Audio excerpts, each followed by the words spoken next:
Hi, I'm Carrie. And I'm Haley. We're here at Strategy 3 in Proctor District. I think that this new journey of us going in and Well, here's a great example. I feel like it's a lot of pressure to put yourselves on camera. So I think it was cool to capture this and kind of say, hey, like there's a lot of bumps along the road. Yeah. And something as simple as just introducing yourself. It's not hard. that simple. Yeah. Sometimes it's, Yeah. and it makes you feel really silly. It makes you feel like, oh, I'm just going to give up. So I love working with Haley because of the generation gap. It's quite a great one. Actually, I don't even know if I know how old you are. I don't think it's ever come up.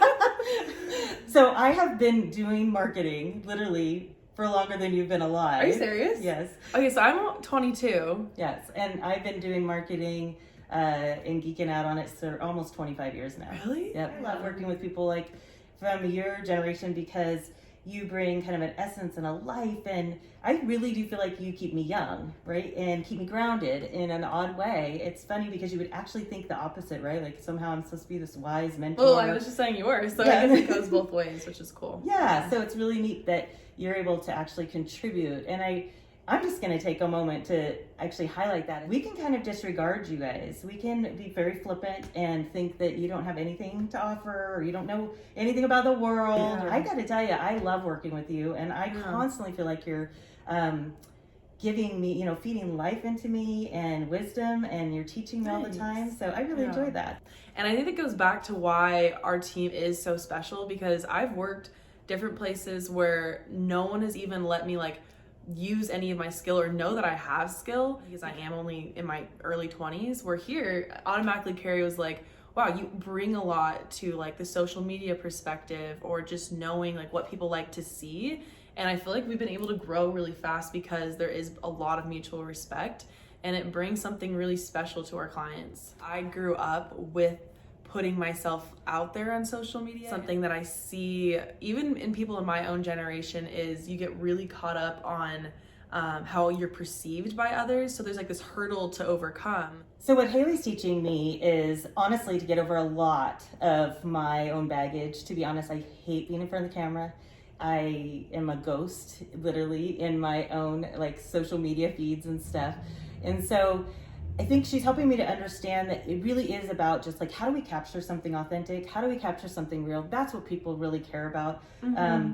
And I think that spans generations. Our generation was all about everything was polished, right? We came from especially marketing, we came from a world where everything was dialed in, photo shoots and perfect, and a video did not go out into the world on any level. Think about it, unless it was commercial level. And so now we have this other side and the flip of the coin that's happened where it's I don't even really want to watch something like that. The second I feel like you're doing a commercial or you're overproducing a thing, I immediately just want to swipe, and just keep moving, because I'm this isn't authentic and I don't feel like I can get anything real from you. Mm-hmm. And I think a huge part also is, to my age and thinking oh, it's easy for us to post stuff. I don't think it's easy. I think that same anxiety about putting something out there, is it right, is still there, and it's still just as hard. But I think our generation is more, you like to say, it's intuitive. Well, I'm really excited about this upcoming year. It's being transparent. It's been a hard year for everyone. I feel like that everyone is noticing the gas prices and the grocery prices and really feeling there's such an essence of lack. Yeah. Which is hard because we know that you don't thrive. Nobody thrives when you're coming from that platform of lack. And we have to figure out, how do we shift to abundance? There's so much information that we have as professionals and experts in our industry. I don't care what industry you're in. We have a client who has a home inspection company, for example, but they also do a lot of things handyman service or windows and gutters, Christmas things lighting. like that. Yeah, Christmas lighting. It never would have occurred to me to have an inspection company come out after I bought my home, maybe a year or two in, and just be hey, if you want, we can, we'll walk around the house. We'll see if there's anything that needs to be taken care of so that it doesn't get out of hand. And then, oh, by the way, we can actually fix that for you.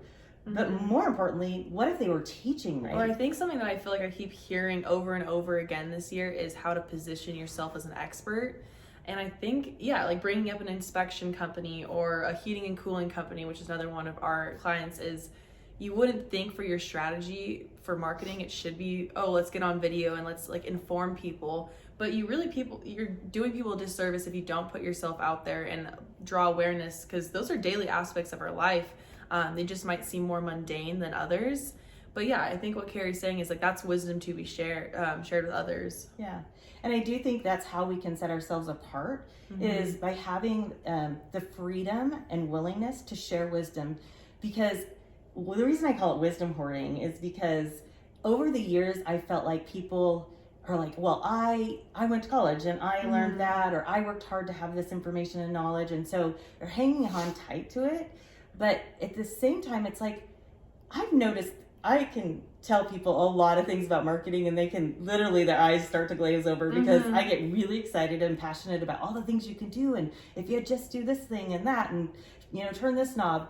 And what I'm coming to realize is they appreciate my education about it. They love that I'm sharing with it, and it clicks with them. They realize, oh yeah, you're right. I definitely need to do that.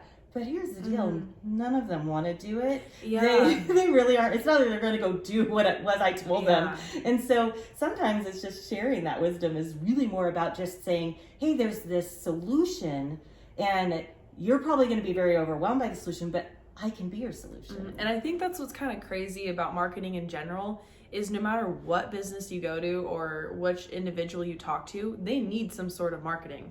And that's why it's like really lucky for, I feel like, me to be around someone like Carrie at this age. Is she does not wisdom hoard. She wants to pour it out onto everyone, which is amazing, because I've now just noticed, like, subconsciously I'll mention something Carrie said, and it's adding value to the next person. So by Carrie sharing that with me, I'm now making X amount of individuals better off because of her sharing that with me. Even just networking and places where people are getting together and connecting, and maybe even over during the holidays. What's funny is when you're willing to share wisdom and talk, I have noticed I've got a couple of pings, because I actually, one of the things I've always done is helped small businesses with websites, for example.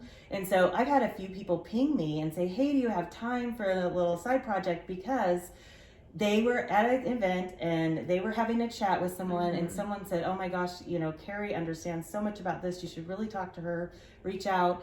And so I think, again, another good reason why not to keep all this information or to disregard it is, oh, nobody cares. Yeah. Because we can often think that we don't really have anything to contribute, and that, oh, nobody cares about that, or, you know, why would anybody really want to sit here and hear me talk about, like, gutters, you know? Yeah. But trust me, it's like sometimes you share that information, these little tips and these little things that, you know, this is why you should be concerned about it. And all of a sudden that message just keeps getting carried, only it's being carried with a level of trust and confidence and a feeling like, you know, there's this generosity feeling that's attached to it of going, thanks for sharing that for with free. Me. Yeah. Because I think another thing that's really cool about social media and, you know, doing ads or boosting on Instagram is it might feel like nobody cares, but when you do that enough, that when somebody does have something break down or they need your service, because they've seen your stuff, they're gonna care in that moment, and then they're gonna go look at your page